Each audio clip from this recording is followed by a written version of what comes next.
Here's a General Electric Model C505D tube type AM clock radio from 1966. I picked this up at the flea market today, and it's in very clean condition. It has a few little marks and whatnot on the cabinet, but I think they'll polish out. And the knobs have a little surface rust on the center trim pieces, but hopefully I can clean that off. Now I'll have to tell you something here. General Electric made about 10 billion clock radios using this style of cabinet during the 60s and early 70s in both vacuum tube and solid state versions. Of course, the solid state versions were among the later models from the late 60s and early 70s. They even made a Mickey Mouse version of this radio in this same style case, which I also have a video posted. Here is the electrolytic filter capacitor that I had to replace. Has a date code of 1966 and was made in Japan.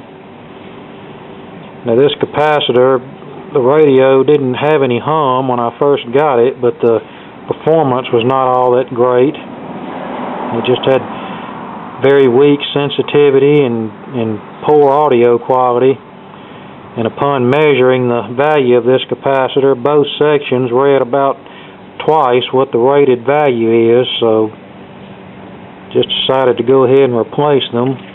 Okay, I'll turn it on and let you hear it. Well, let me move in a little closer to it.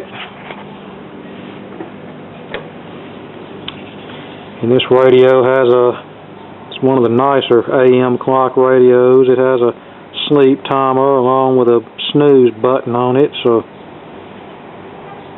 and it'll take about 30 seconds to warm up since it's a tube set.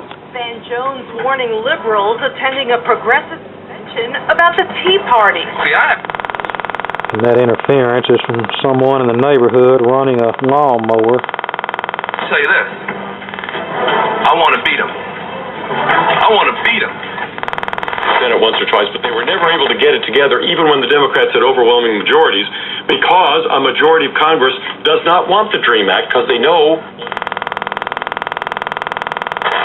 1390 AM and 93.1 FM, WMER. Hello, folks. I'm Bo Harala at Bo Harala Autoplex on the South Frontage Road in Meridian. We specialize.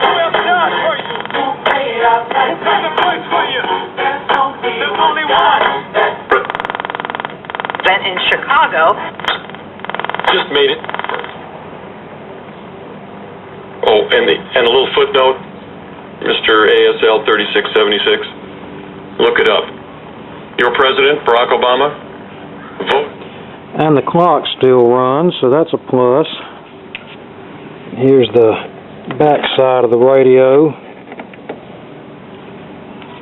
and still has the model tag intact.